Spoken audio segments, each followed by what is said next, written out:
I'm Annette Du Bois, the confidence, emotions and psychological expert and also co-founder of Champs Academy Kids Coaching. In this video, I'll share with you 3 ways to manage the back to school anxieties. First of all, it starts with a routine. What routine, you say? Of course, after months of lockdown and then the school holidays, we really haven't had that much of any kind of routine. And that can cause a bit of a shock syndrome when we do have to get back into the whole school routine, getting up early, school run, homework, and all that comes with it. And we don't want to have that shock, so we want to kind of ease ourselves in, starting with things like bedtime routine, going to bed half an hour earlier, or swapping the iPad device or TV for reading a book to create that better sleep process and get good quality sleep. Because we all know that when you're deprived of sleep, you have a foggy brain, you can't concentrate, and emotions seem bigger and more intense.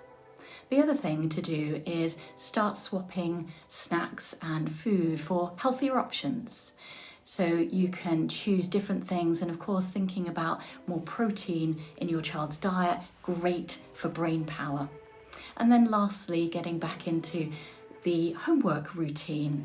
So around the sort of 4:30, perhaps your child could do a bit of reading or learning to get them conditioned into doing homework after the school day.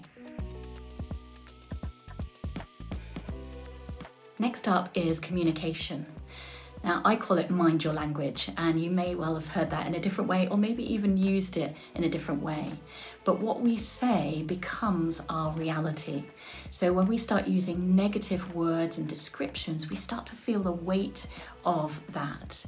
So when you use things like, don't worry with your child, of course, it can be really reassuring, or you think it's really reassuring for them, but actually it can have another effect. And here's a good example. If I said to you for the next few moments, don't think about a pink elephant. Whatever you do, you can think about anything else, but don't think about the pink elephant. What are you thinking about? A pink elephant. And here's why. Your mind has to think about that thing before not thinking about it.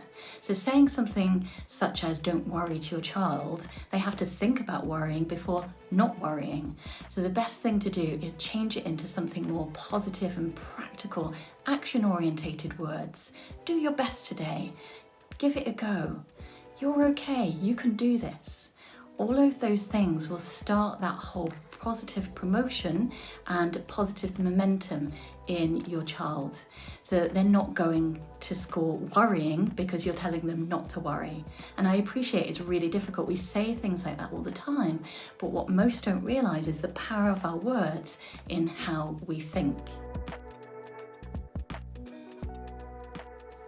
And finally, inject some fun times back into things. Who said that school had to be so scary and boring and worrying?